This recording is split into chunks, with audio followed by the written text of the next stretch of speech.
filled with the grace.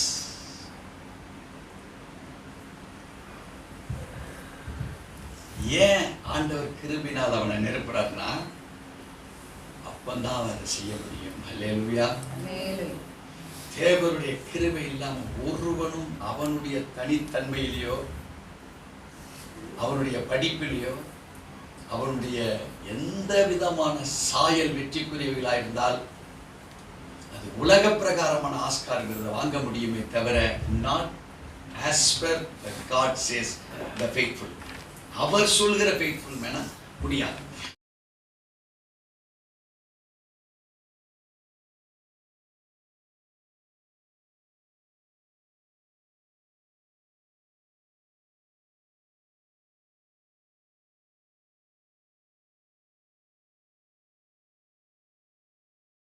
கர்த்தருடைய பரிசுநாமத்திற்கு மகிமை உண்டாவதாக.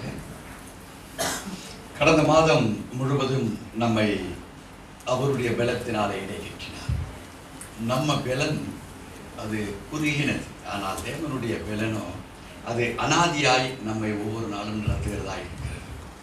அருமையான இந்த புதிய மாதத்தை காணும்படி அவருடைய அன்பும் அவருடைய பலனும் நம்மளோடு கூட இருந்து இன்றைக்கு இந்த மாதத்தின் வாக்குத்தத்தத்தை நாம் சுதந்திரித்துக் கொள்ளும்படி நமக்காய் கொடுக்கப்பட்டிருக்கிற வேத வாக்கியம் நீதிமொழிகளின் புஸ்தகம் 28ஆம் அதிகாரம் 20வது வசனம், பக்கம் 788 பழைய ஏற்பாட்டின் புஸ்தகத்திலே வாசிக்க கேட்போம். உண்மையான மனுஷன் பரிபூர்ண ஆசீர்வாதங்களை பெறுவான், ஐஸ்வர்யனாய் இருக்கிறதற்கு தீ விரிக்கிறவனோ ஆக்கினைக்கு தப்பான்.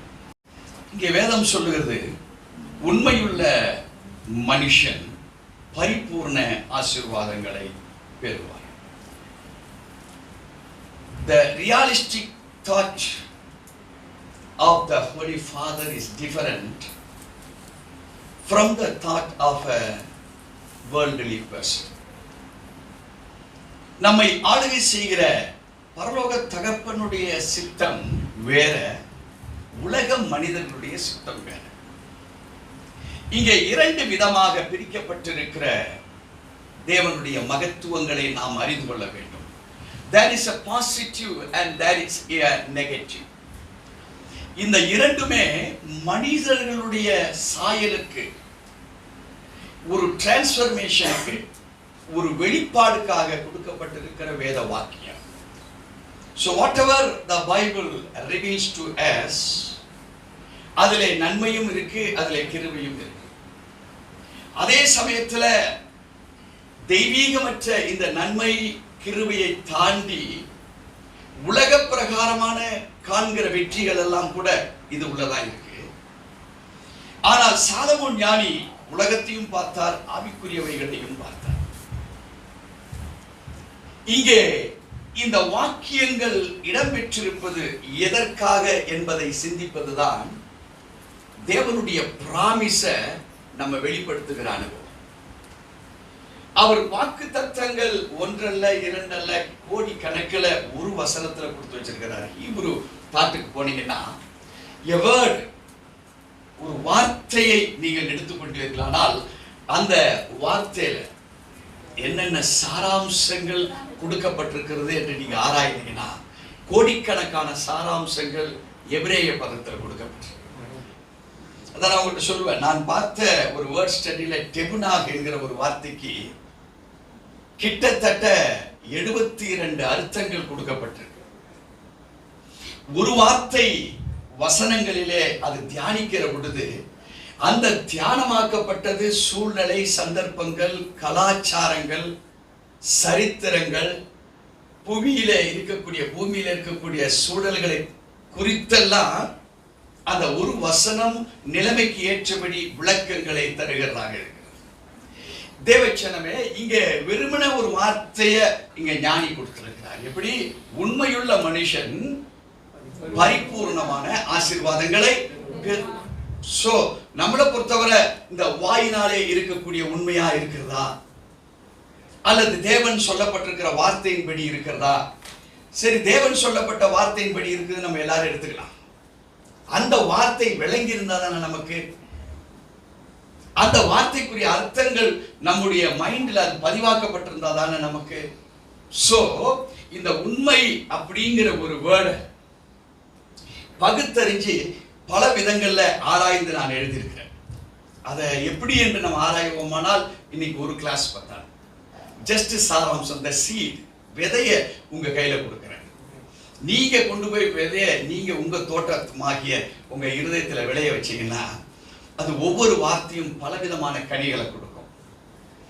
அது நம்ம உலகத்தில் இருப்பது போல ஒரு தென்னை விதைய வச்சோம்னா 5 வருஷத்துக்கு அப்புறம் காய்க்கக்கூடியதல்ல. இது இமீடியட்டா டிரான்ஸ்ஃபார்ம் ஆகுவீங்க. இது நாளைக்கு நாளை மறுநாளுக்கு கொடுக்கப்படுகிற வேத விதைகள் கிடையாது. இது இமீடியட்டா நீங்க அந்த டிரான்ஸ்ஃபர்மேஷனை பார்க்கலாம். இங்க நம்ம அதுக்கு அடுத்த வசனத்துடைய பகுதி சொல்லுது, ஐஸ்வர்யவானாகிறதற்கு தீவிரிக்கிறவனோ ஆக்கினைக்கு தப்பான். நம்ம அதை பார்க்க போறதில்லை, பாசிட்டிவா பார்ப்போம். நெகட்டிவ் உள்ள இருந்தா நமக்கே அது தெரிய ஆரம்பிச்சோம். சோ இன்னைக்கு நம்முடைய வாழ்க்கையில ஆண்டவர் என்ன வைத்திருக்கிறார்? a man of faithfulness. இது என்ன?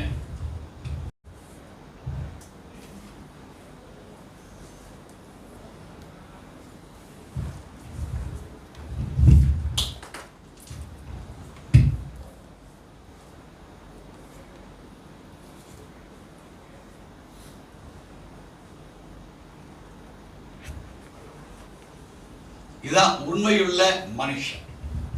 இங்க வேதத்தை ஆராய்ந்து வேதம் சொல்லுகிற கன்க்ளூஷன் நம்ம பார்க்க போறோம்.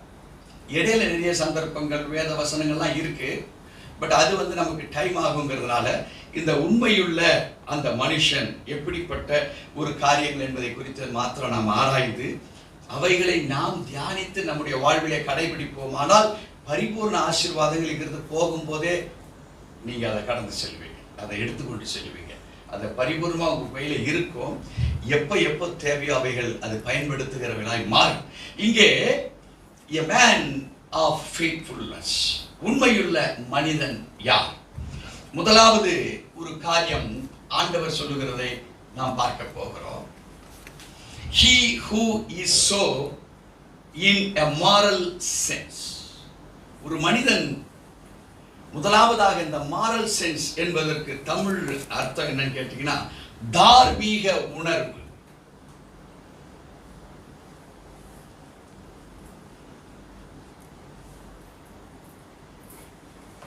இதான் மாரல் சென்ஸ்.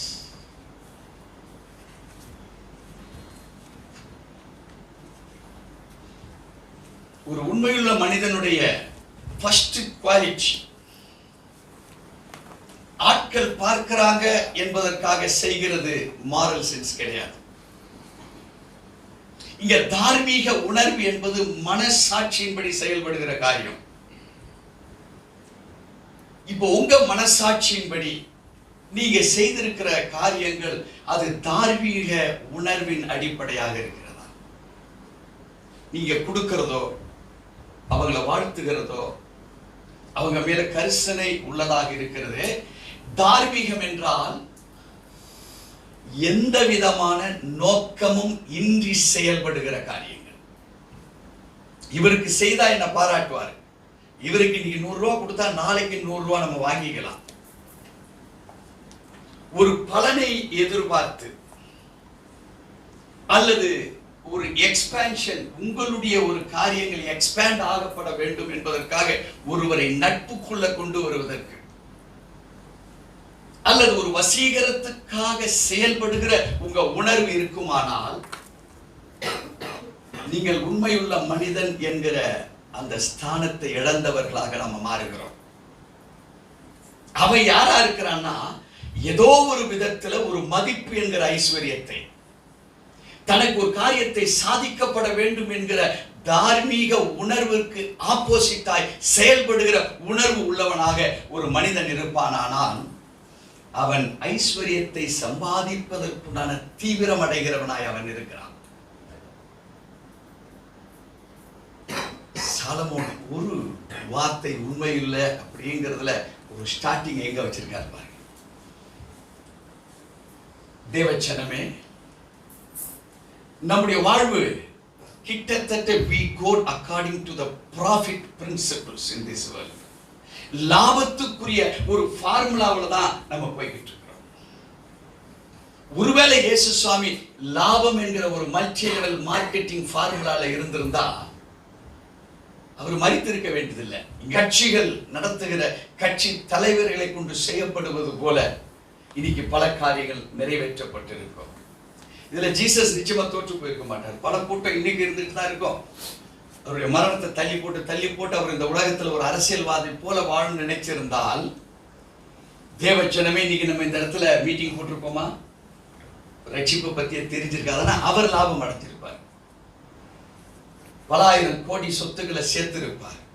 தேவச்சனமே இங்க தார்மீக உணர்வு. why he was God, ஏன் அவர் அதை அழைப்பாக ஏற்றுக்கொண்டார்? Jesus Christ. யோவான் 3:16 சொல்லுகிறது, பிதாவாகிய தேவன் அவரை எதற்காக நியமித்திருந்தார்?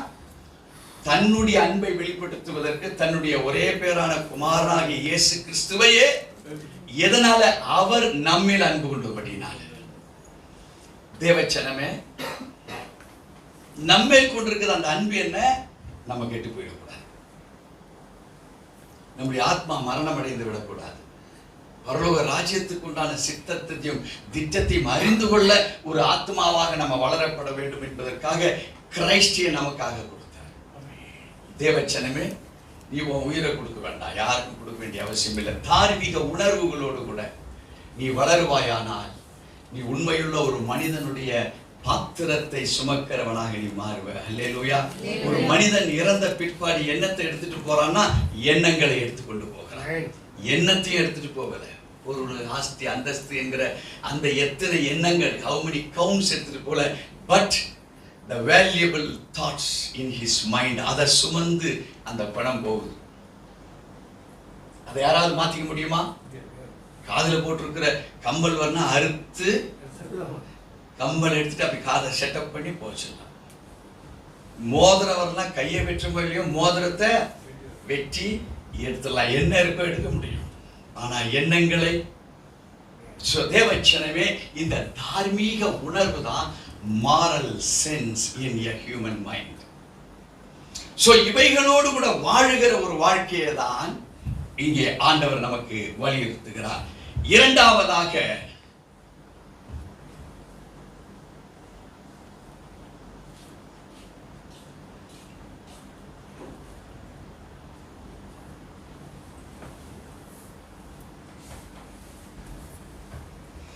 ஆண்டவராய் இயேசு கிறிஸ்து தனக்கு கொடுக்கப்பட்ட பணிகளிலே சரியாய் செயல்பட்டாரா, தவறாக செயல்பட்டாரா? ஜீவனை கொடுக்கும் இடம் அவர் தம்மை அடிமையின் ரூபம் எடுத்தார், சிலுவையின் மரணம் பரியந்தம். ஏன்னா அந்த அடிமையின் ரூபம் எடுத்ததுனால தான் இன்னைக்கு உங்களையும் என்னையும் ரட்சிக்கப்பட்டவர்கள் என்று உலகம் சொல்லுது, கிறிஸ்தவர்கள் என்று உலகம் சொல்லுது. வசனத்தை பேச முடியுது, பைபிள் தெரியுது. ஐயா அருமையா ஒரு பாடல் பாடினார். எங்க இருந்து வந்தது? கிறிஸ்துனுடைய பவர் நமக்குள்ள இருக்கிறதுனால. இந்த பவரை யாரு கொடுத்தா? அவருடைய வேலை நமக்கு கொடுத்தது. His work gave us. இது ட்ரூ அல்லது ஃபால்ஸான ஒரு வேலையா இருந்ததுன்னா வந்திருக்காது. So true to his work, அவர் செய்த பணிகளிலே எந்த ஆதாயத்தையும் அவர் தேடவில்லை. பிதாவாகிய தேவன் எதற்கு அனுப்பினாரோ அதற்காக அவர் செயல்படுகிறார். தேவச்சனமே உங்களுக்கு பலருக்கு பலவிதமான பொறுப்புகள் நமக்கு கொடுக்கப்பட்டிருக்கு. அப்படிதானே? நீங்க வரது கொண்டு இந்த சேர் கச்சாம்புச்சான் இருந்தா என்ன நினைச்சிருப்பீங்க? என்ன பாஸ்டர் இன்னைக்கு சரியா போடல சேர. அதுதான் நம்முடைய சிந்தனையில வரும். சோ ஒரு சின்ன வேலை தான். உங்க பணிகள் உங்களுக்கு என்ன அலாட் பண்ணப்பட்டிருக்கோ, ஊழியமா, வேலைகளா, வீட்டின் காரியங்களா, பினான்ஸ் காரியங்களா, சுவிசேஷத்தை சொல்ல வேண்டிய கடமை உங்கள் மேல் கொடுக்கப்பட்டிருக்கிறதா? உங்க பிள்ளைகளை நீங்க சரிவர நடத்துறீங்களா? கணவன் மனைவி செபத்தில் இருக்கிறீங்களா? மற்றவங்களுக்காக நீங்க செபிக்கிறவங்களாக இருக்கிறீங்களா? எந்த பணிகளை வேணாலும் ஆவிக்குரியதிலையும் பாருங்க, உலக பிரகாரத்திலையும் பாருங்க. கிறிஸ்ட் சகலத்திலும் அவர் உண்மையும் உத்தமம் உள்ளவராக இருந்திருக்கிறார். அப்படியா இல்லையா? ஸோ கிரைஸ்டை தான் நம்ம குற்றம் சொல்ல முடியுமா? ஸோ தேவ ஜனமே, உன்னுடைய வாழ்விலே இந்த உண்மைத்துவம்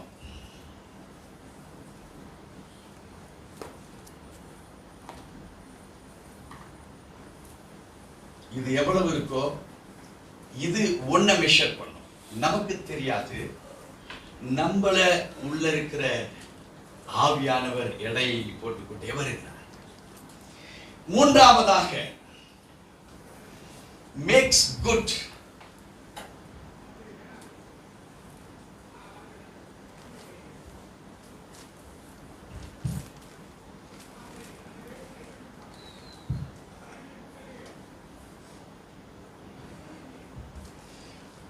ஒரு வாக்குறுதி கொடுக்கிற ஒரு பிள்ளை.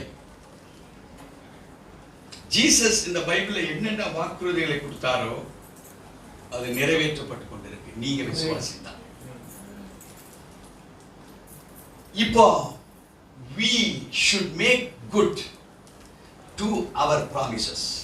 நாம் இந்த வார்த்தையினாலே, அதுக்கு அடுத்து சொல்ல போகிறதா நீங்க பயப்பட போறீங்க.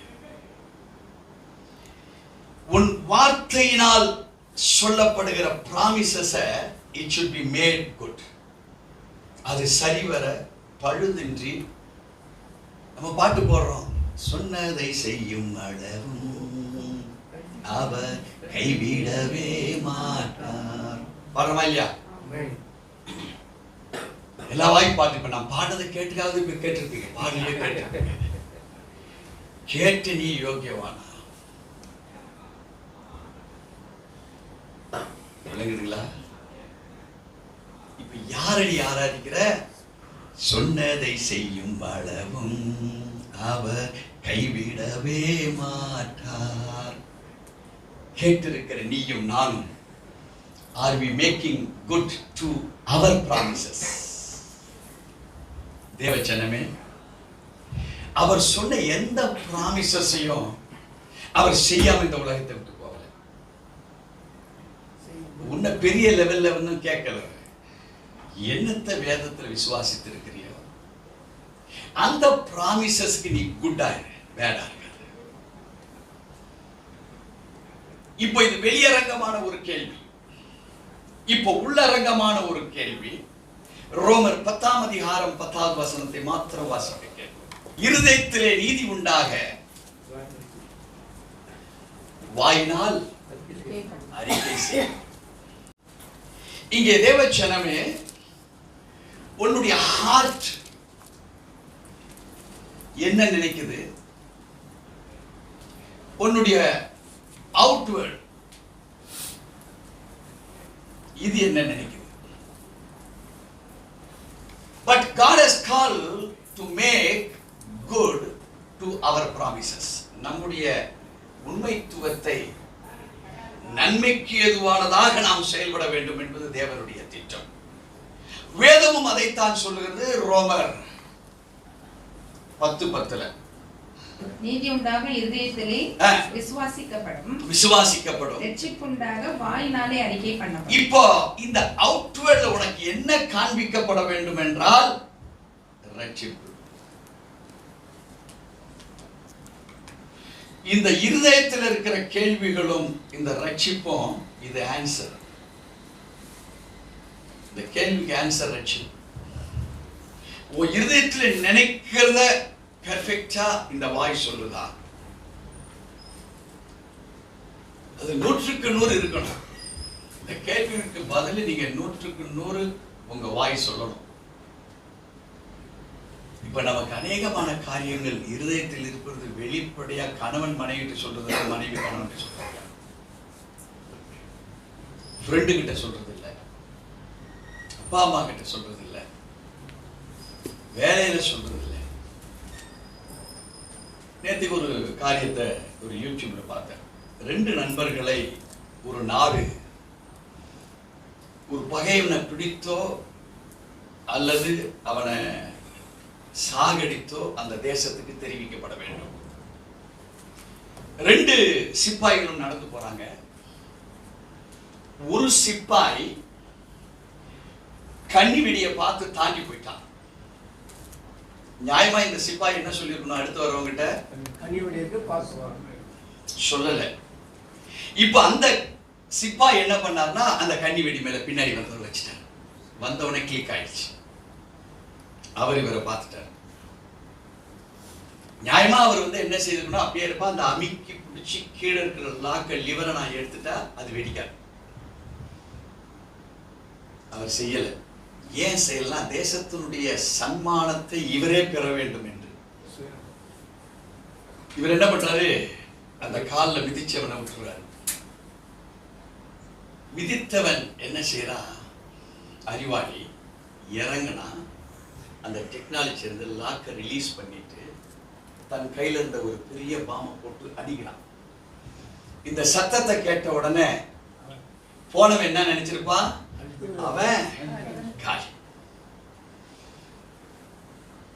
பின்னாடி உள்ளவரோட ஆண்டவர் இருக்கிறாரு.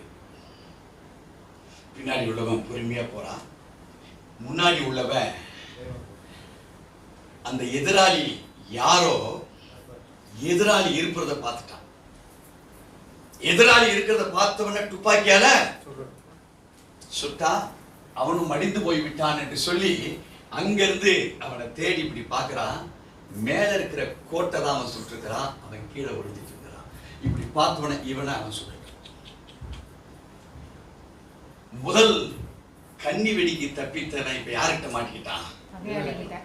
பகையாளி கிட்ட மாட்டிக்கிட்டான். இதெல்லாம் தூரத்திலிருந்து யார் பார்த்துட்டு இருக்கிறா? இந்த கன்னி வெடிக்கு தப்பித்தவன் பார்த்து கொண்டிருக்கிறான்.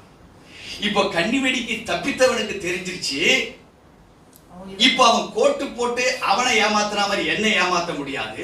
அவன் நினைச்சுக்கிட்டா இவன் ஒரு ஆள் தான் சிப்பாய் பிடிக்க வந்திருக்கான், நான் இருக்கிறது அவனுக்கு தெரியாது. அடுத்த செகண்ட் இவன் விழுறத பார்த்த உடனே அந்த சுற்றவன் ரொம்ப தைரியமா இருந்தான். தைரியமா இருந்தவனை ஒரே புல்லட்ல அடிச்சிட்டான்.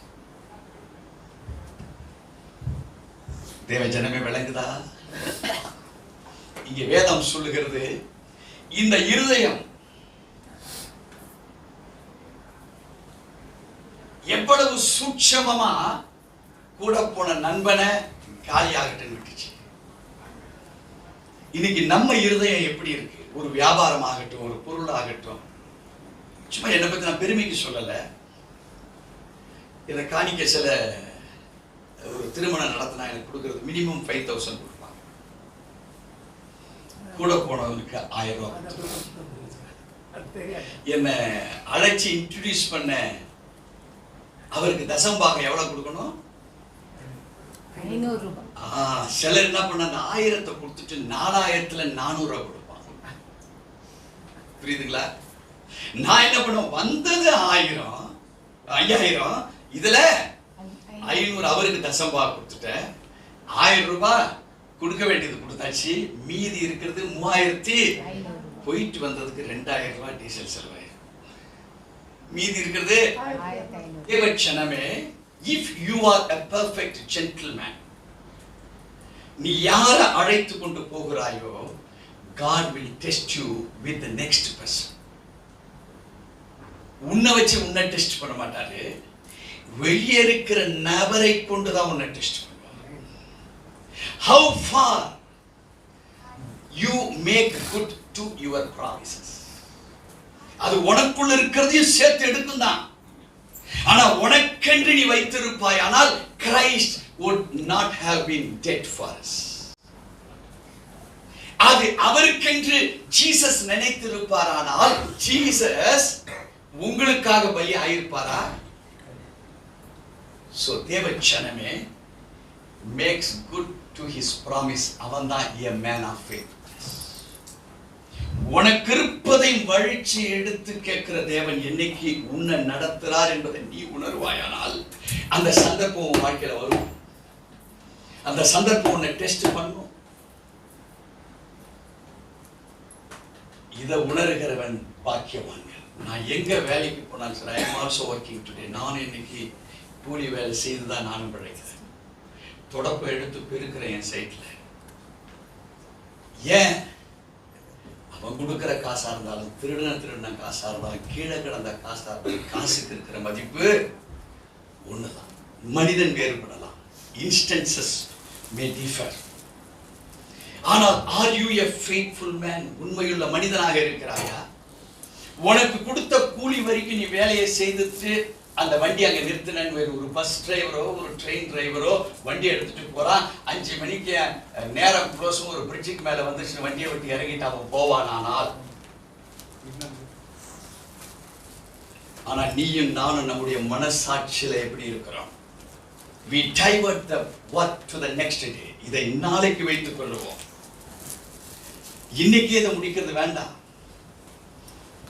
ஆனா வார்த்தை சொல்றான், துயங்கினவர் முடித்திடுவார். ஏன் பாடுற அந்த பாட்டு? ஏன் அந்த வசனத்தை சொல்ற? நீ கூலிக்கு ஒரு வேலையை நிறுத்துவாயானால் you are not at all a faithful servant to the Lord. அவர் கொடுத்த கூலி என்னவோ கரெக்ட் தான், நீ வேலை செய்தது என்னவோ கரெக்ட் தான். தேவச்சனமே, how far அதையும் தாண்டி நீ செய்திருக்கிறாயா?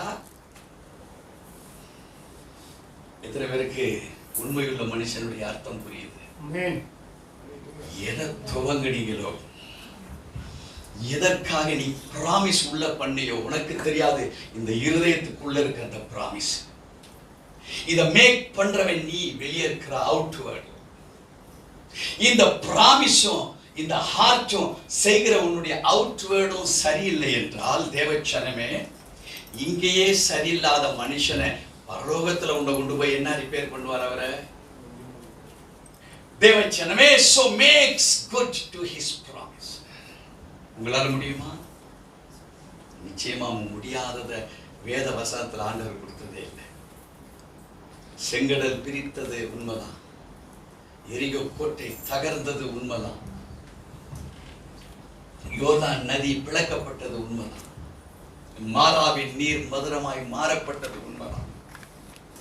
தேவச்சனமே, இதை எவ்வளவாய் நீங்க கடைபிடிக்கிறீங்களோ, we are the blessed person. Last conclusion வருது, அதை நம்ம பார்ப்போம். அது யார் என்பதை நீங்க புரிந்து கொள்ளலாம். இதெல்லாம் செய்யாம நீங்க ஆண்டவருக்குள்ள இருந்து எதிர்பார்க்கிறது இருக்கு பாருங்க, அதுதான் கஷ்டம் நடக்காது. அது சும்மா நானே கிறிஸ்தவன் சொல்லிக்கிறேன், டேனியல்னு பேர் போட்டுப்பான், ஜெபிக்கவே மாட்டான். அந்த பார்த்து ஜெபிச்சாரு நேரத்துக்கு நேரம். இவருக்கு பேர் என்ன? டேனியல். சரி, நான்காவதாக இங்கே வேதம் சொல்லுகிறது, he fulfills the contract.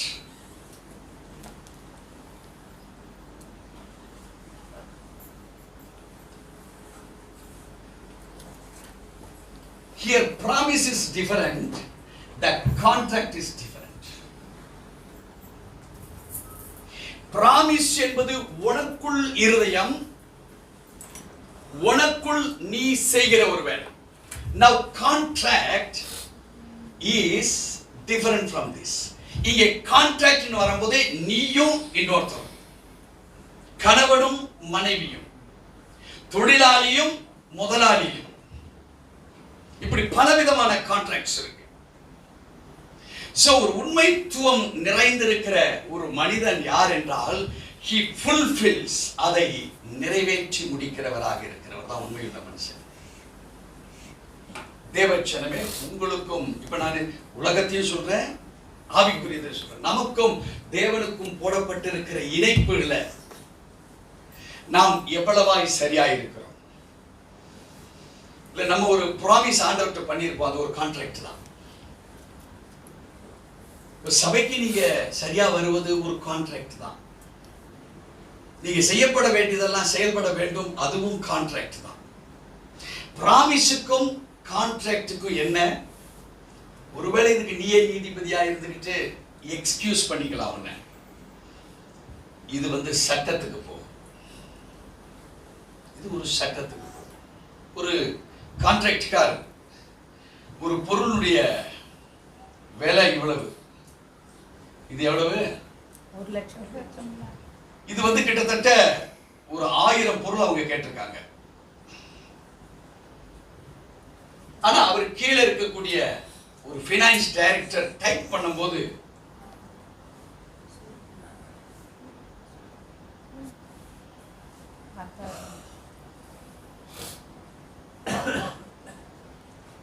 ஒரு சைபரை மறந்துட்டார். 1,00,000 என்னவாயிடுச்சு? 10,000 மாறி போச்சு. எவ்வளவு இழக்க வேண்டியது இருக்கு?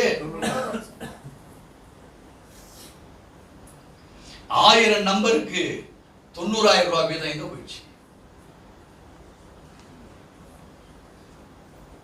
இது கூட இன்னும் 3 சைபர். அப்ப யூனிட் 10 100 1000 10,000 lakh 10 lakh கிட்டத்தட்ட 9 கோடி ரூபாய் லாஸ். ஆனா பகிரங்கமான ஒரு லாஸ். இப்போ ப்ராடக்ட் ரெடி ஆயிடுச்சு, குவாலிட்டி கண்ட்ரோல் முடிச்சு, அவங்க கோட் பண்ணதை பார்க்கல. கோட் பண்ணது எவ்வளவு? 10,000. ஆனா ஒரிஜினல் அதனுடைய கான்ட்ராக்ட் ரேட் எவ்வளவு? 1,00,000. இது ரெண்டையும் இப்போ பார்த்தா மாட்டிக்குதுங்க பிரச்சனை.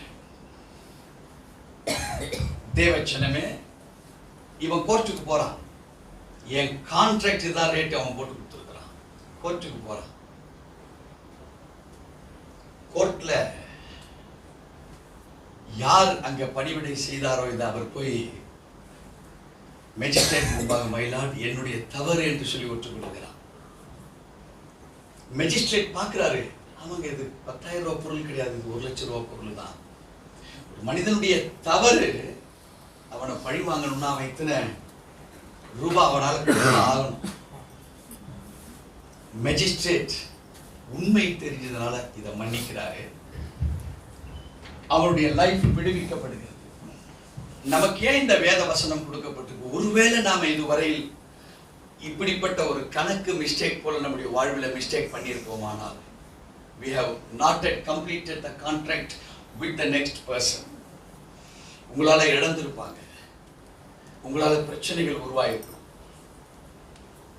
நீங்க நம்ம லார்ட் ஆகிய ஆண்டவராய் இயேசு கிறிஸ்துவின் மூலமாக நீங்க அந்த மன்னிப்பை கேட்பீர்களானால், ஒருவேளை உங்களுடைய ஐஸ்வர்யம் சம்பாதிக்கிறது எடுத்ததெல்லாம் வீண் என்று பகுதி சொல்லுகிறதிலிருந்து நீங்க மாறி உண்மையுள்ள மனுஷன் என்கிற இந்த ஸ்தானத்துக்கு நீங்க வர முடியும். 5ஆவதாக, abides by the obligations he lays himself under the Lord. Obligations.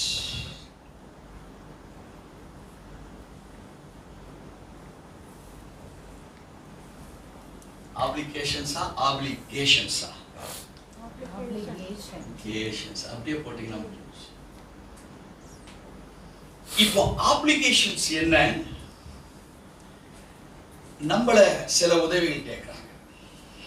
இது ப்ராமிஸ், கான்ட்ராக்ட், இது டோட்டலி டிஃபரண்ட். obligations உங்களை உண்மையுள்ளவன் என்று கருதி. ஆனா பாட்டு பாடுறோம், உண்மையுள்ளவன் என்று கருதி ஊழியம் தந்தீரையா, நன்றி நன்றி ராஜா, நன்றியே சுராஜா. பாடல் நல்லா இருக்கு, வரிகள் நல்லா இருக்கு, கேட்கறதுக்கு நல்லா இருக்கு. ஆனா உங்க ஊழியம் உண்மை என்று உன்னிடத்தில் ஆப்ளிகேஷன்ஸ் அனுப்பப்பட்டதே என்ன செய்தாய்? லண்டன்ல குளிரான ஒரு பகுதி உங்கள்கிட்ட சொல்லியிருக்கிறேன். ஒருத்தர் ஷர்ட் இல்லாம இருக்கிறார், எல்லாத்தையும் கேட்கிறாரு, ஐயா அவர் கோட்டு கார்ல இருந்தா கொஞ்சம் கொண்டாந்து எனக்கு கொடுங்க, குளிர். பிச்சை எடுக்கிறாரு, காசுக்கு இல்லை. எதுக்கு பிச்சை எடுக்கிறாரு? இயற்கை சோதனை. குளிர் எனக்கு ஒரு கோட்டு. ஃபாரின்ல நீங்க உங்களுக்கு ட்ரெண்ட் தெரியாது, அவன் கார்ல 2-3 ஹேங்கர்ல கோட்டு தொங்கும். ஃபாரினுடைய கல்ச்சர். பல இடங்களுக்கு எப்படி மார்க்கெட் பிளேஸ்க்கு ஒரு கோட்டை மாட்டிக்கிட்டு போவாங்க, மால்க்கு ஒரு கோட்டை மாட்டிட்டு போவாங்க, சர்ச்சுக்கு ஒரு கோட்டை மாட்டிட்டு போவாங்க. இப்படி பல கோட்டுகள் கார்லயே தொங்கும். எல்லாம் பார்க்குறான். பார்த்தவன் இப்படி ஸ்டெப் எடுக்கிறான், இப்படி போறான். அப்ப என்ன? அதை விட்டு விலகிறான். This is an obligation. ஒரே ஒருத்தர் லாஸ்ட், அவருக்கு அப்புறம் கிடையாது. சர்ச்சுக்கு எல்லாம் வந்தாச்சு, லாஸ்டா வராரு. பார்க்குறாரு, என்னப்பான்னு கேட்குறாரு. ஒன்றும் இல்லை சார், ரொம்ப குளிருது. தம்பி ஒன்றும் செய்யலாம். நான் இன்னைக்கு பார்த்து காரில் வரல, டைம் ஆயிடுச்சுட்டு மோட்டர் சைக்கிளில் வந்தேன். நான் போட்டிருக்க கோட்டு கிழிச்சார். ஒரு சைடை நீ போடு, ஒரு சைடை. இப்போ ஆப்ளிகேஷன் fulfilled. ஆப்ளிகேஷன் நிறைவேற்றப்பட்டது. ரொம்ப சந்தோஷம். ஆராதனை நடந்து கொண்டிருக்கிறது.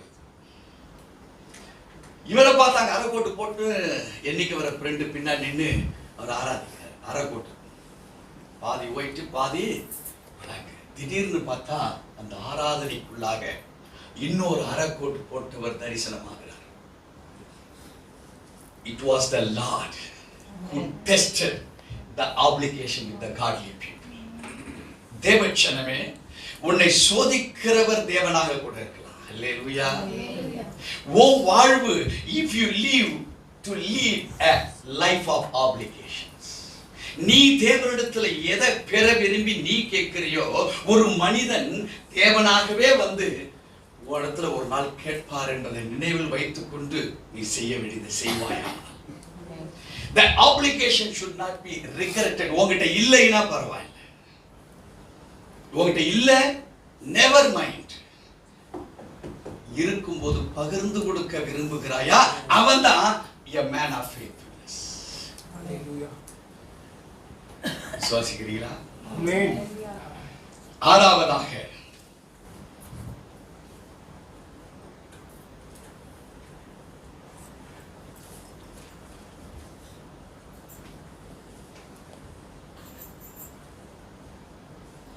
ரெஸ்பான்ஸ் இன் ஃபெய்த்ஃபுல்னஸ். தேவஜனமே, இந்த ரெஸ்பான்ஸ் இன் ஃபெய்த்ஃபுல்னஸ் ரொம்ப வித்தியாசமானது. இந்த ஃபெய்த்ஃபுல் நம்பிக்கையை கொடுக்கிறது. இந்த ரெஸ்பான்ஸ் ரெஸ்ட் கொடுக்குது. ஒரு காரியத்தை நீங்க உண்மையாக ஒருவருக்கு செய்து முடிக்கிறீங்கன்னு வச்சுக்கோங்களேன், இந்த நம்பிக்கை, நீங்கள் செய்து முடிச்ச நம்பிக்கை உங்க மனதுக்கு ஒரு ரெஸ்ட். ஒருவேளை இப்ப உங்களை நீங்களே டெஸ்ட் பண்ணிக்கலாம். நீங்க செய்திருக்கிற காரியங்கள் உங்களுக்கு மன ரீதியான ரெஸ்ட் கொடுத்திருக்குதா இல்லையா? கொடுக்கல அப்படி இருந்தாக்க உங்க ரெஸ்பான்ஸ் சரியில்லை, ரெஸ்டும் சரியில்லை. நீங்க எதை ஃபெய்த்ஃபுல்லா உண்மைத்துவமாய் நீங்க செய்த நீங்க நினைச்சீங்களோ அந்த நம்பிக்கை 100க்கு 100 இந்த ஃபெய்த்ஃபுல்ல இல்லை. உங்க சுயத்தினால வேணா நீங்க செய்தது போதும். இந்த ரெஸ்பான்ஸ பத்தி வேதம் சொல்லுது, act of resting state of mind. Act of resting state ரெண்டு வகைப்படும். ஒன்று நடிப்பு, இன்னொன்று முடிந்ததை. the act was finalized, முடிஞ்சது. டேக்குன்னு சொல்ற உடனே நடிகர் என்ன பண்றாரு, நடிக்கிறாரு. கட் அப்படின்னா என்ன அர்த்தம், முடிஞ்சது. இப்போ நல்லா இருந்தா ரீடேக் இருக்குமா? இப்போ இந்த இடத்துல உன்னுடைய டேக் ஆஃப் பார்ட், இந்த நம்பிக்கைக்குரிய இந்த உண்மை உள்ளேயும் இதுவும் சரியா இருக்குமானால் உன்னுடைய ரெஸ்ட் டேக் இஸ் ஓவர். தேவஜனமே, இப்ப நம்ம சுயமா இருக்கிறோம். இவைகள் என்ன செய்யும், பாடியில வேற விதமான ஒரு என்சைமை சுரக்க செய்து நம்ம சொன்ன பொய்யுக்காக நமக்குள் உண்மையான அந்த ஆக்டிங், எந்த ஆக்டிங், ரெஸ்ட் ஆஃப் ஆக்டிங். நீங்க முடிஞ்சிருச்சு, ரெஸ்ட் அப்படின்னா முடிஞ்சிருச்சு அப்படிங்கிற அந்த ஆக்டுக்கு பதிலாக நமக்குள் கருத்து வேறுபடுத்தப்பட்ட அந்த ஆக்ட் அது ஆக்டிங்கா மாறுது, அது பொய்யாக மாறுகிறது உள்ள நம்முடைய சரீரத்துக்குள்ளவே.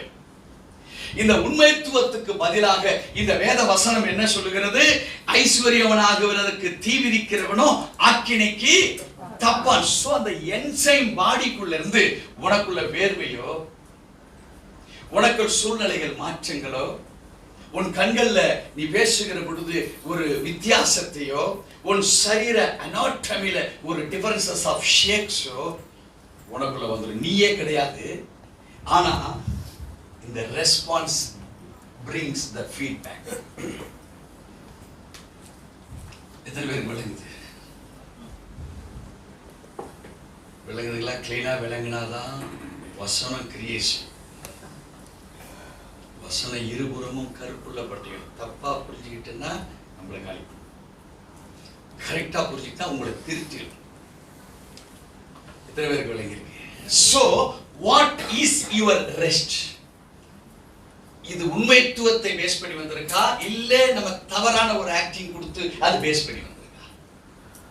இதை நீங்க ஆராய்கிற பொழுது நம்ம பாடி, நாடி, நரம்புகள், கண்ணுக்கள், தசைகள், கான்சியஸ்னஸ் பகுதிகள் எல்லாமே சேஞ்சஸ் ஸ்டார்ட் ஆகி லைஃபே வேற. ஏழாவதாக, it greater or lesser matters. சிறியதாகவோ பெரியதாகவோ எதுவாக இருந்தாலும், in every station in which it is and throughout the whole courses of his life, life சிறியதோ அல்லது பெரியதோ,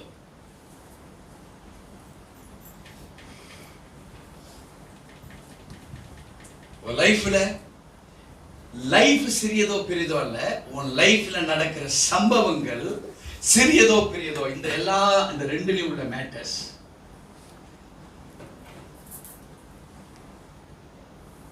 இந்த ரெண்டுலயும் உள்ள மேட்டர்ஸை நீ சிந்திச்சு பார்க்கணும். இந்த ஜம்போல ஸ்டாண்ட் ஆன் த ஸ்டேஷன், அதே இடத்துல நிக்க பாரு. லைஃப் சிறிய காரியமோ பெரிய காரியம், காசு கம்மியோ பெருசோ,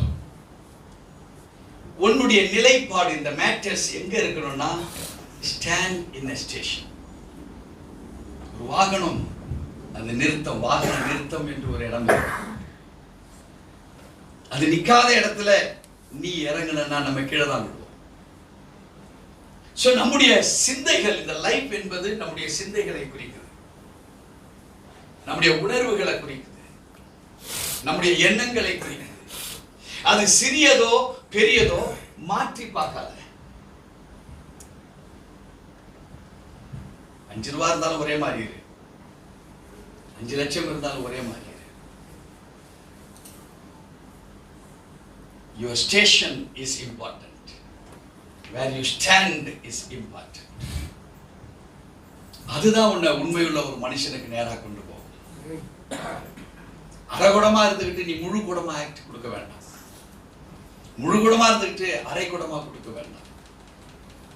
அழகா சாலமோன் சொல்றாரு, அதிகமா கொடுத்து உங்களை மறந்துடவும், ஏன் இல்லைன்னு சொல்லி தரித்திரம் அடைஞ்சு உங்களை, அதுவும் கூட. Stand on the station. இன்னைக்கு எங்க நிக்க பழகு. நிறைய மனிதனுடைய வாழ்க்கை பில்டப் ஆக இருக்குது. வாழ்க்கை அவன் இருக்க வேண்டிய ஸ்டேஷன்ல இல்லை. தேவச்சனமே, 8ஆவதாக, he is usually charitable and beneficent in spiritual and evangelical sense. இங்கே beneficial,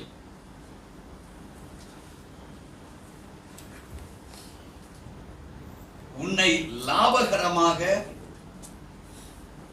தேவனுக்கு முன்பாக உன்னை உருவாக்கப்பட்டவனாக சிந்திக்கிற ஒரு மனுஷனா மாறு. தேவனுக்கு முன்பாக என்ன தேவை?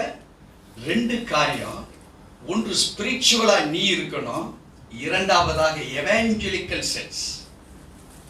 நீ ரட்சிக்கப்பட்டா போதாது, மற்றவங்களை ரட்சிப்புக்குள் நடத்துகிற கனிகள் உள்ளவனாக மாற வேண்டும். சோ பெனிஃபிஷியல், ஒரு சாதாரண ஒரு மரம், ஒரு குரோட்டன்ஸ் கூட அழகா இல்லைன்னா அதை காட்டு செடின்றோம், அழகா இருந்தா அதுக்கு பேர் குரோட்டன்ஸ். இப்ப பல வீடுகள்ல நம்ம பார்த்தோம்னா அழகுக்கு வைக்கிற ஒரு குரோட்டன்ஸா இருக்கு, ஏதாவது கனி இருக்கு அதுல. இப்ப நாம எல்லாரும் எதுக்கு மயங்குறோம்? அந்த செடியினுடைய அழகுக்கு மயங்குறோம்.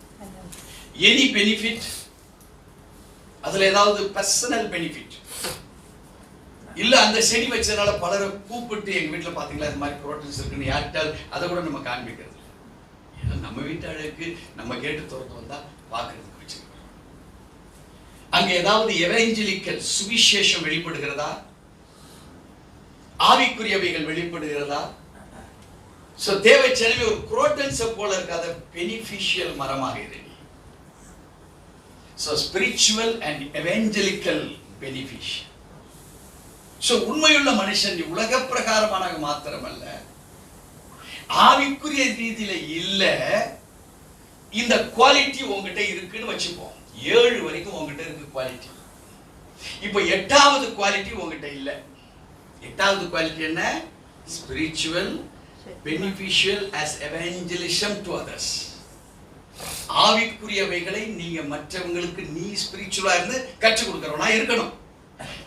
இத விட்டுட்டு இது எல்லாமே நீங்க பெர்ஃபெக்ட், இதுல ஒரு தப்பு சொல்ல முடியாது. 8வது பார்க்கும்போது இவைகள் இருந்து இவைகள் இல்லைன்னா பிரயோஜனம் இல்லை. இது பாஸ் மார்க்ல வந்திருப்போம், இப்ப போதையில பார்க்கிறோம். ஏன்னா இதெல்லாம் பாஸ் பண்ணிட்டோம், என்ன ஆகி போச்சு நம்மளுக்குள்ள? நம்ம நாமளா இல்லை. தேவச்சனமே, ஒரு உண்மைத்துவம் சாதாரணமானது அல்ல. அது ஸ்பிரிச்சுவல் பர்சனா நீ இருக்கிறன்னா இன்னும் பெர்ஃபெக்ட்டா வேணும். இந்த பெனிஃபிஷியல் உன்கிட்ட இருக்கிறது நீ கொடுக்கிற, அதுல நீ பிரமாதம் தான். இப்ப பாஸ் ஆயிட்ட, உன்கிட்ட வாங்கினவ உன்னை போல உருவாக்கி இருக்கானான்னு பார்த்தா ஓன் பெனிஃபிஷியல் அங்க வேஸ்ட். எதுக்கு தண்ணியை ஊத்திட்ட? வேஸ்டா உள்ள செடிக்கு தண்ணியை ஊத்திட்ட. நீ இப்ப நீ யாருன்னு பார்த்தா இதை விட இது இன்னும் மோசமா இருக்கிறாங்க. சோ ஞானி உணர்ந்துட்டு தான் இதை கொண்டாந்து இதுல அட்டாச் பண்ணாரு. கொஞ்சம் நம்ம டப்பா லைட்டா ஷேக் ஆகுது, எல்லாம் பாஸ் ஆயிட்டு. 100 தேவச்சனமே, 8வது எங்கேயுமே முக்கியம் தான். 8 நம்முடைய வாழ்க்கைய பிரிச்சு. தேவச்சனமே, சோ உங்களது இந்த பெனிஃபிஷியல் சேரிட்டபிளா இருக்குதா?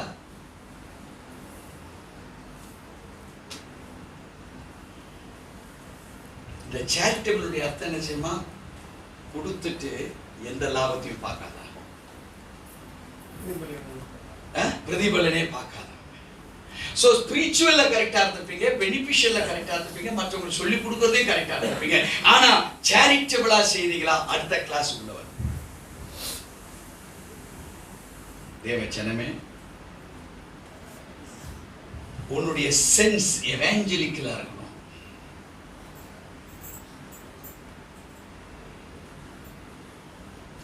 சுவிசேஷ மையமாக இருக்கணும். It should be a good news. நீ போய் நின்னா அதோ அப்படி பேச்சு நிறுத்திங்க, வேற எதனா மாத்திட்டீங்க, அவனுக்கு தெரிஞ்சுதான் போச்சு. மோசமான அவங்க வாங்குதார், பேசலாத்துதார், எல்லாம் நல்லா இருக்கிறீங்களா? நீ புட்சாலி தான், அவனை பார்த்து நீ மாறி இருக்கிறதா. நம்ம அப்படி இல்லைன்னா நம்ம பிழைக்க முடியாது வச்சுக்கோங்க. ஆனா என்னைக்கு அவனுக்கு டீச் பண்றது? உன் எவாஞ்சலிட்டி என்னைக்கு வேலை செய்யும்? தேவச்சனமே, இயேசுசாமி அப்படி பார்க்கல. அவர் 99 நீதிமான்களுடைய மனம் திரும்புதலை பார்க்க ஒரு பாவியினுடைய மனம் திரும்புதலை சொல்லி அதான் பரலோக ராஜ்யம் சந்தோஷப்படும் சொன்னார். சோ நம்ம எங்க பாசிபிலிட்டி இருக்கோ, எங்க வழிகள் ஈஸியா இருக்கோ, அங்கதான் நம்ம எவாஞ்சலிக்கலையும் செய்யறோம், அங்கதான் சேரிட்டபிளையும் நம்ம செய்யறோம். கொடுத்து உதவுறது கூட எங்க கொடுக்குறோம்? ஒரு பிரயோஜனமா உள்ள இடத்துல கொடுத்து உதவுறோம். சிலர் பிரயோஜனம் இல்லைன்னா அங்கேயும் கொடுக்கறதும் இல்லை. சபைகள் நம்ம சரியா கொடுக்கிறோமா? Because go are sent. நீ போ, இல்ல யாரையாவது அனுப்பு. இப்ப அனுப்பப்படுறவனுக்கு நீ தான் கேர் எடுக்கணும் எல்லாத்தையும். ஒரு பெனிஃபிஷியல் ஒரு சர்ச் செய்து இந்த சர்ச்சுக்கு பங்காளியாரு, இல்ல பங்க கொடுப்பதற்கு நீ ஒரு ஆளாரு. ஆனா எப்படினாலும் உன் பங்கு அங்க இருந்துதாகணும். நான் போகல, நான் ஏன் செய்ய? அது இருந்தால் பெனிஃபிஷியல் உனக்கு வராது, சேரிட்டபிள் வளராது, எவாஞ்சலிசம் வளராது. 9வது,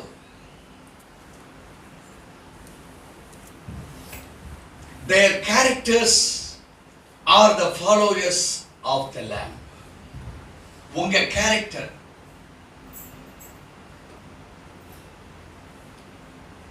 யாராக மாறணும்? Follower of லேம்.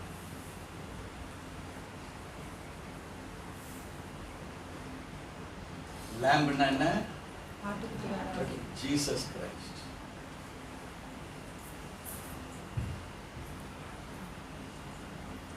வாசிக்க கேட்போம் ஒரு வசனம். வெளிப்படுத்தல் 17:14. இவர்கள் ஆட்டுக்குட்டியானவருடனே யுத்தம் பண்ணுவார்கள். ஆட்டுக்குட்டியானவர் கர்த்தாதி கர்த்தரும் ராஜாதி ராஜாவுமா இருக்கிறபடியால் அவர்களை ஜெயிப்பார். அவரோட கூட இருக்கிறவர்கள் அழைக்கப்பட்டவர்களும் தெரிந்து கொள்ளப்பட்டவர்களும் உண்மையுள்ளவர்களுமா இருக்கிறார்கள் என்றார். இங்கே ஆண்டவருடைய வார்த்தை சொல்லுகிறது, இவர்கள் குட்டியானவருடனே யுத்தம் பண்ணுவார்கள். இவர்கள் என்பது யாரு? நம்மளுக்கு வச்சுப்போம். நமக்குள்ள நெகட்டிவ் இருந்தா இவர்கள் என்பது the negative people குறிக்கும். எல்லா வசனம் வந்து ரொம்ப டெக்னிக்கலா வாசிக்கும், அது உள்ள விஷயம். இவர்கள் ஆட்டுக்குட்டியானவருடனே யுத்தம் பண்ணுவார்கள்.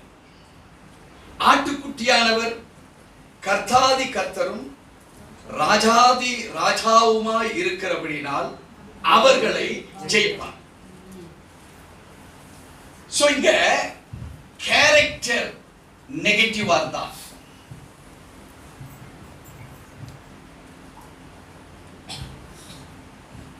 நம்ம ஆண்டவரோட யுத்தம் பண்ணுவதா இருப்போம், ஆனா வெளியே தெரியாது. நம்ம ஹிப்போக்ரட்டிக் வாழ்க்கை, அதாவது மாய்மாலமான ஒரு வாழ்க்கையில நம்ம இருப்போம், வெளியே தெரியாது. ஆனா நம்முடைய கேரக்டர் எதுவா இருக்கணும்? ஃபாலோயர் ஆஃப் த லேம்பா இருக்கணும். அவர்கள் என்கிற இவர்கள் என்கிற அந்த ஸ்தானத்தெல்லாம் மாத்தி கர்த்தாதி கர்த்தரும் ராஜாதி ராஜாவுமா இருக்கிறபடியினால் நம்ம அந்த பேரை வாங்குறதா. அப்ப அந்த உண்மையுள்ள மனுஷன் யாரா இருக்கிறா? நெகட்டிவ் பீப்புள் கிடையாது. ராஜாதி ராஜாவுமா இருக்கிற தேவனோடு கூட இணைக்கப்பட்டவர்களாய் நாம் இருக்கிறோம். இங்க வேதம் அதைத்தான் சொல்றது. அவரோடு கூட இருக்கிறவர்கள் அழைக்கப்பட்டவர்களும் தெரிந்து கொள்ளப்பட்டவர்களும் உண்மையுள்ளவர்களுமாய் இருக்கிறார்கள் என்றார். So if we are not the follower of the Lamb, Jesus Christ, நம்மளை எப்படி கூப்பிட மாட்டாங்க? எப்பா அவங்க அழைக்கப்பட்டவங்க இல்ல, அவங்க தெரிந்து கொள்ளப்பட்டவங்க இல்ல, அவங்க உண்மை உள்ளவர்களும் இல்ல.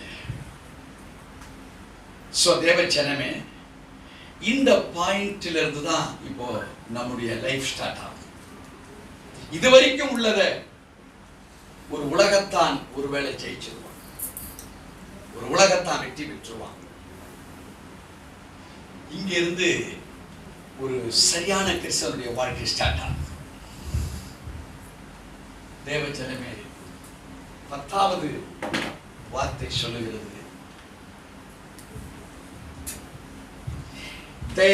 he is the original, a man of truth.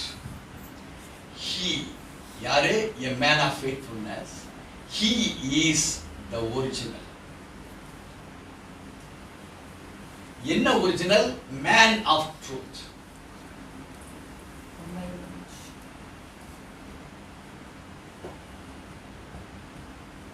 அவன்தான் சத்தியத்தின்படி தெரிந்து கொள்ளப்பட்ட ஒரு ஒரிஜினல் பர்சனாக மாறுகிறான்.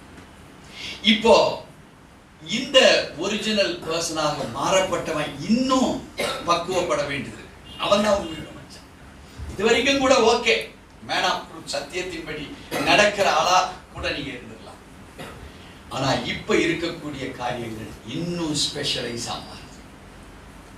எல்லாம் முடியுமா முடியாதான்னா 100க்கு 100 முடியும். முடியாததை சாலமோன் ஞானி எழுதி வைக்கல. பரிசுத்த ஆவியானவரும் அதுக்கு உதவி செய்யற. பரிசுத்த ஆவியானவர் உதவி செய்து இது முடியும் என்கிறதா நமக்கு கற்றுக் கொடுத்திருக்கிறார். இப்போ இந்த 11வது தான் வெரி இம்பார்ட்டண்டா மாறுது. நம்ம எல்லாரும் இந்த 11வது சொல்லுகிறது he has the truth of grace in him. இத்தனை இந்த விஷயங்கள் அவன் அறிந்த பிற்பாடு he will be filled with the grace.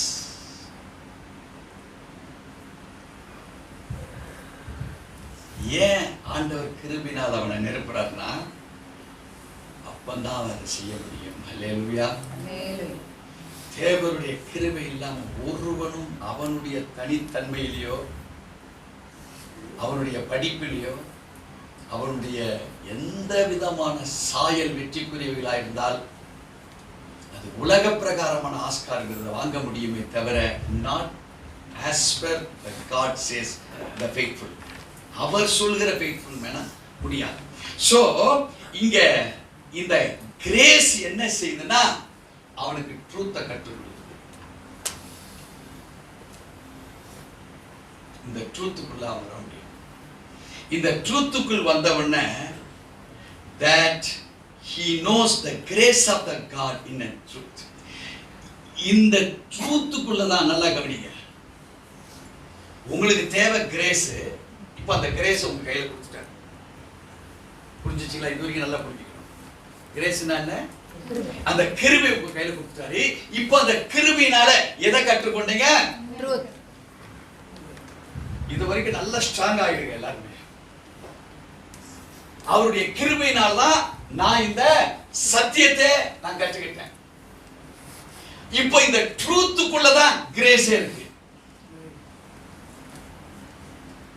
இந்த கிரேஸ் தான் ஜீசஸா இருக்கார். இங்க கோட்டை விட்டுட்டீங்க. இந்த கிரேஸா தப்பா புரிஞ்சிட்டீங்க. படிப்பு வரலன்னா நீங்க சொல்லுங்க எனக்கு கிருபை அவ்வளவுதான். பணக்காரன் ஆக முடியல எனக்கு கிருபை அவ்வளவுதான். சோதனை வளர்ந்துட்டு இருக்கு நீங்க சொல்லுவீங்க ஆண்டவரோட கிருபை இந்த சோதனையை தாங்கிறதுக்கு பலன் கொடுத்துருக்க, தாண்டறதுக்கு கொடுக்கலையா?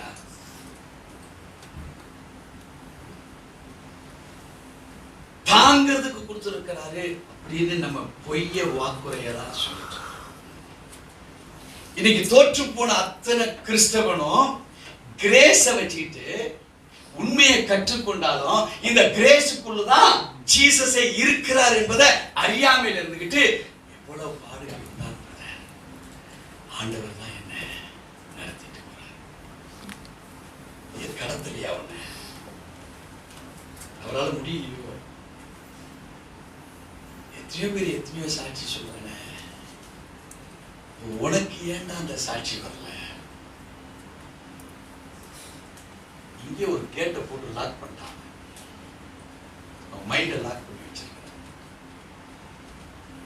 அல்லேலூயா. ஏனென்றால் அவன் உண்மையை ஆராய விரும்பல, உண்மைத்துவத்தை ஆராய விரும்பல, அதனுடைய சாராம்சத்தை புரிஞ்சிக்க விரும்பல. இதையே கிரேட்னு அவன் லைஃப் முடிகிற வரைக்கும் அவன் லைஃபே முடிச்சிட்டான். விளங்குதுங்களா? அவ்வளவு ஈஸியா புரியாது. ஆனா புரிஞ்சுக்கணும். ஏன்னா நம்ம பழையதுலே தெரிஞ்சிட்டு வந்துட்டோம். புதிய திராட்சை ரசத்தை கூட எங்க ஊத்த ஆரம்பிச்சிட்டோம்? பழைய துருத்திலே ஊத்திட்டு இருக்கோம். அது அதில் நிற்காது, சேராது. அது புதிய துருத்தி உங்களை புதிய கிரியேஷனா மாற்றுறதுக்கு ஆண்டவர் ஓவர் ஆயில் பண்ணணும். இன்ஜின் ஆயில்லாம் சரியில்லை. சரியில்லைனாலும் பரவாயில்ல, ஒழுவி போச்சு, ஆயிலே இல்லை. பழைய ஆயில் இருந்தாலும் ஏதோ ஓடிக்கிட்டு இருக்கும். அதுவே இல்லை, சீசார ஸ்டேஜுக்கு வந்துட்டீங்க எல்லாம். தேவச்சனமே கிரேஸ்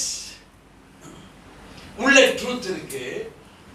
இந்த ட்ரூத் கிரேஸ்ல ஜீசஸ் இருக்கிறத காமிக்கும். நம்ம என்னைக்கு அதை நீங்க பயன்படுத்த விரும்புகிறீங்களோ நீங்க உங்களை வெளிப்பாடா அது உள்ள பார்ப்பீங்க. அல்லேலூயா. உங்களை கிரேஸ்னால எங்கெங்க உங்களை அழைச்சு கொண்டு போக போறார் என்பதை நீங்க உள்ள பாக்குறீங்க. இவ்வளவு உண்மை உள்ளவனா இருந்தீங்க இல்லையா, அதனால இல்ல. நம்மளை நினைச்சு பார்த்தா, ஆண்டவர் சொன்னோட வேத வசனத்துல நினைச்சு நம்மளை பார்த்தா எங்க நிக்கிறோமே தெரியல. ஆனா நம்மள பரம்பரை கிறிஸ்தவன், பாராட்டப்பட வேண்டிய கிறிஸ்தவன், அதிபதியா நிக்கிறோம். நம்மளாம் பிரமாணமா நம்ம வீட்டாண்ட போய் பாருங்களேன். நம்மள இங்க ஆண்டவர் சொல்லுகிறார், the grace of God is in the earth. எப்போ இதை நீங்க ஆராய்கிறீங்களோ, இந்த கிரேஸ் மூலமா இதை நீங்க ஆராய்ஞ்சவங்க இதுக்குள்ளதான் இது இருக்குன்னு நீங்க கன்ஃபார்ம். சோ இங்க ஜீசஸ் இருக்கிறனா இங்க நீங்களும் இருக்கிறீங்க. ஏன் அந்த குவாலிட்டிஸ் எல்லாம் ஃபில்பில் பண்ணி வந்துட்டீங்க. now you are called the man of truth. அல்லேலூயா. நீங்க யாரு? சத்தியத்தின் மனிதர் ஐயா. ஜீசஸ் அவரை மாத்தி இருக்கிறார் ஐயா. அவர்கிட்ட இருந்த கிரேஸை இவர் கண்டுபிடிச்சிட்டாரு. அந்த கிரேஸ் இப்ப இவருக்குள்ள இருக்குதுயா. அந்த கிரேஸ் இவரை சத்தியத்துல நடத்துதுயா. தேவச்சனமே, அது மாத்திரமல்ல, with whom the truth of the gospel is. இங்க இதை எதை நீ கண்டுபிடிச்சோ, இப்போ gospel, இந்த சுவிசேஷம் உனக்குள்ள வெளிப்பட ஆரம்பிக்கும். இந்த சுவிசேஷம் உங்களை பார்த்த அடுத்த செகண்ட் அவன் கிளியர் ஆகும். நம்பிக்கை வருவாங்க, ஆசீர்வதிக்கப்படுவாங்க. எந்த ட்ரபிளா இருந்தாலும் ஜஸ்ட் இந்த கிரேஸ் உனக்குள்ள இருந்து பாஸ் ஆகும். you will be called as the man of truth. அது மாத்திரமல்ல, who has learned it. நீங்கள் இதை கற்றுக்கொண்டவர்களாக மாறுவீங்க.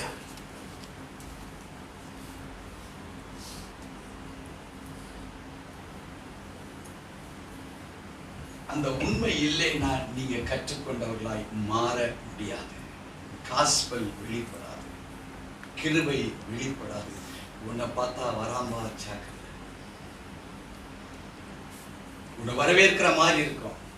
ஆனா since you are not the man of truth, உன்னை பார்த்தா பயப்படும். கற்றுக்கொண்டவர்கள் நீங்க யாரா மாறுறீங்க?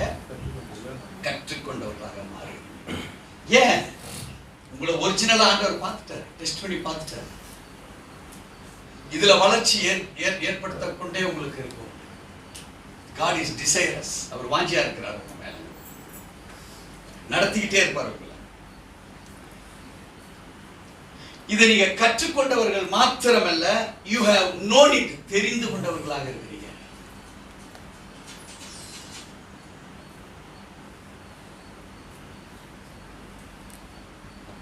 நிறைய பேர் கற்றுக்கொள்வாங்க, ஆனா தெரியாது. அது மாத்திரமல்ல, embarked it.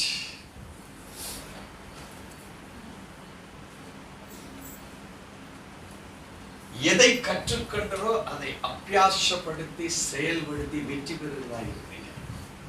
embarked. இந்த embarkment it values you. எதை நீங்க கற்றுக் கொடுத்தீங்களோ, அந்த கற்றுக் கொடுத்தது எதுவோ அது உங்களை வேல்யூபிளா மாத்திடுச்சு. ஜீசஸ் எதனால வேல்யூபிள்? சிலுவையிலே தன்னை தானே ஒப்பு கொடுத்து நமக்காக மரித்தார்.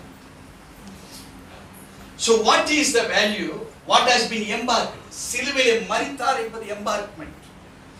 ஏன் embarkment? தெரிந்து கொண்டீங்க, நம்முடைய பாவத்துக்காக, நம்முடைய சாபத்துக்காக. எதை கற்றுக்கொண்டீங்க? அவர் உயிர்த்தெழுதலை கற்றுக்கொண்டீங்க. நிறைய பேர் பிரசங்கத்தில் அவர் மரித்தார், நமக்காக மரித்தார், நமக்காக மரித்தார் என்கிற சொல் தொடர்தான் அதிகமா இருக்கு. But what is the value? உயிர்த்தெழுதல் தான் இருக்கு. அவர் உயிர்த்தெழுதா நீயும் நானும் அவரும் ஒண்ணுதான். கரெக்டா இல்லையா? உயிர்த்தெழுதல நல்லவரா வாழ்ந்தார், அவர் மகான் அப்படின்னு சொல்லியிருப்பீங்க, ரட்சகர்னு சொல்லியிருப்பீங்களா? But what is the value? அவர் resurrected. So உங்களுடைய வாழ்வில் அந்த வேல்யூ என்னாக மாறுகிறது? It becomes a value in your life and abides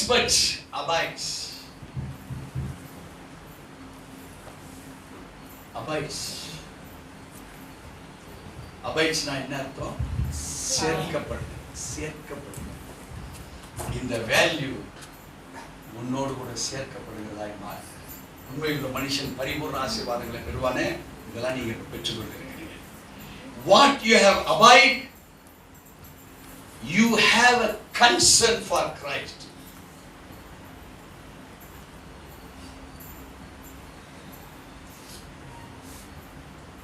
இதுதான் அபைடா. எது சேர்க்கப்படுகிறது? கிறிஸ்துவுக்காக நீங்க உள்ளத்தின் ஆழத்துல ஒரு கன்சர்ன், அவர் மேல ஒரு கரிசனை, மாரல் சென்ஸ் என்று முதல்ல வாசித்தோம். ஞாபகம் இருக்கா? எத்தனை பேருக்கு ஞாபகம் இருக்கு? ஃபர்ஸ்ட் பாயிண்ட் என்ன? அந்த தார்மீக உணர்வு. ஸோ த கன்சர்ன், இந்த தார்மீக உணர்வு நீங்க ஸ்பிரிச்சுவல் பர்சனா இருக்கிறதுனால கிரைஸ்டுக்குள்ளாக அது மாறுகிறது. அது மாத்திரமல்ல, இப்ப நீங்களே ட்ரூத்தாக மாற ஆரம்பிச்சிருக்கீங்க. நீங்க சத்தியத்தின் வெளிப்பாடா நீங்க மாற ஆரம்பிக்கிறீங்க. அது மாத்திரமல்ல, இந்த ட்ரூத் அநேகருக்கு லைஃப் கொடுக்குது. உங்களுக்குள்ள இருக்கிற சத்தியம் அநேக லைஃப் கொடுக்குது. எவனுடைய இருதயம் கடினமா இருந்ததோ அவன் அந்த லைஃப்குள்ள போகிறவனா மாறான். நல்ல விளக்குதா? ஒருவனுக்கு வாழ்வு கொடுப்பது மாத்திரமல்ல, the life dwells in his heart. In the life it become a dwell.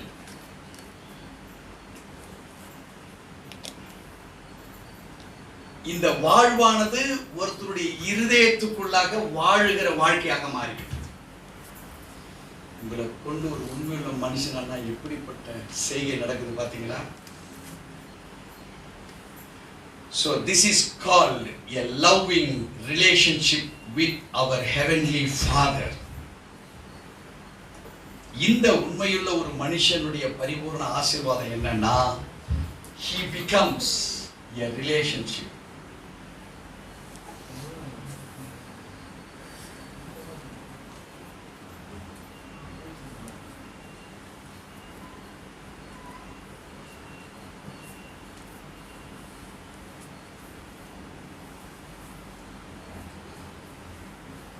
He becomes the relationship with the heavenly Father.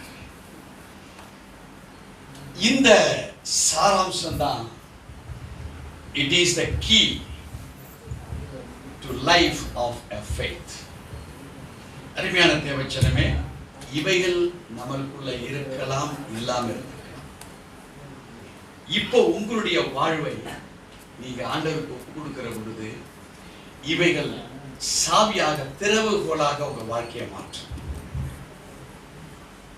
உண்மையுள்ள என்கிற ஒரு வசனத்திலே வருது. விசுவாசிக்கிறீங்களா? உங்க லைஃப் மாறும் என்று விசுவாசிக்கிறீங்களா? விசுவாசித்தவர்கள் என்ன செய்யணும்னா, இந்த கீயை போட்டு ஓபன் பண்ணணும். நான் கற்றுக் கொடுத்தவைகளை நீங்கள் ஓபன் பண்ண ஆரம்பிச்சீங்கன்னா உங்க லைஃப் இன்னொருத்துக்குள்ளுகிற வாழுகிற வாழ்க்கையாக மாறும்.